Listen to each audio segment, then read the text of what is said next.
most of you are familiar with Tyvek. It's a great weather barrier product. However, when we are installing cedar, whether it be cedar boards or cedar shakes, follow the manufacturer's recommendation on what to use, because the oil, the tannic acids that are in the cedar, they cause any water droplets that would get behind it to emulsify. You know how soap makes water wetter?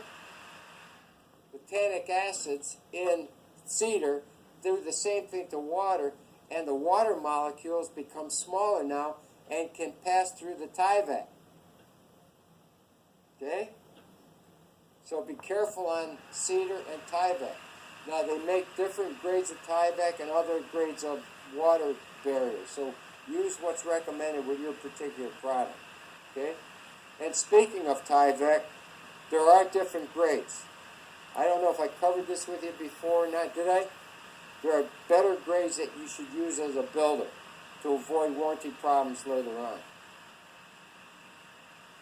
The commercial grade of Tyvek has ripples in it. Therefore, it sheds water faster.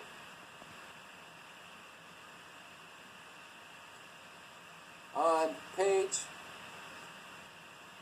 347, read the whole left side on your own, especially in the middle of page number 3.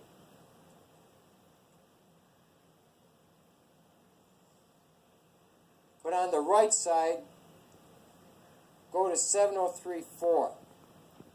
Read 703.4 flashing on your own, but we're going to cover 1.1.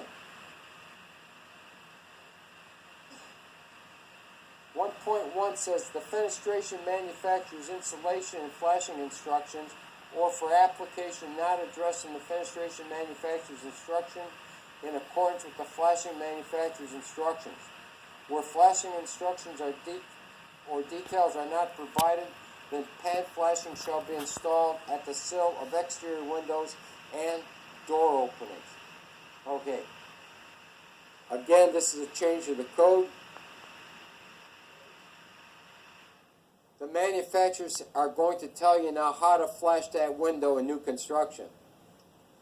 We have to have the proper flashing for our windows, and if you go to Tyvek online, go to Tyvek, they do some excellent examples on how to install windows and doors, okay, the proper flashing technique, and the way we cut the opening. We don't do the X cut anymore on our window openings. Having said that, it brings me to an important issue that you guys might run into in the field. How do you properly flash a replacement window that's going into a brick wall? The answer is you don't. You can't, can you? If you're building a new house and you've got the half-inch OSB on, you've got your Tyvek, you slit your Tyvek, you put your window on with your nailing fin, and then you flash tape your nailing fins. How do you do that if there's brick already on the house? You can't. And that's why they create a problem for you, for the installers. Because what they're going to do, and many times that original window had the nailing fin on it. And how they take that window out of there? They take their sawzall and cut it out. Now they insert their new vinyl replacement window in. And how they flash it? They foam it with foam sealer. That's not flashing it. It's insulating it. It's putting it tight in the wall. But if there's any water penetration coming down that brick, between the brick and the old sheeting, when it hits that window and that foam has extended out into that airspace, now that foam is catching that water. And eventually it's going to work its way inside the house, if there's water penetration. So be cautious on doing those. We walk away from them. We won't do replacement windows if there's brick on the house. You can't flash them. Could you reframe the window and do a smaller window? How are you going to flash it? How are you going to wrap it? Well, how are you going to get in there between the brick and your sheeting?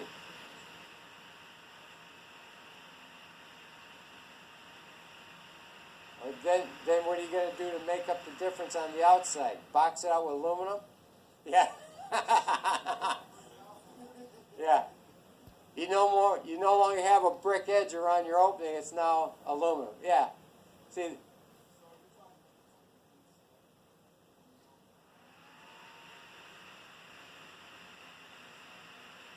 sure. Yeah. You're opening up your self-reliability issues with the flashing requirement.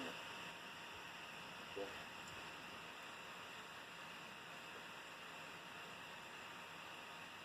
You would think that they would have solved that by now through the manufacturers, but nobody wants to gamble on that one.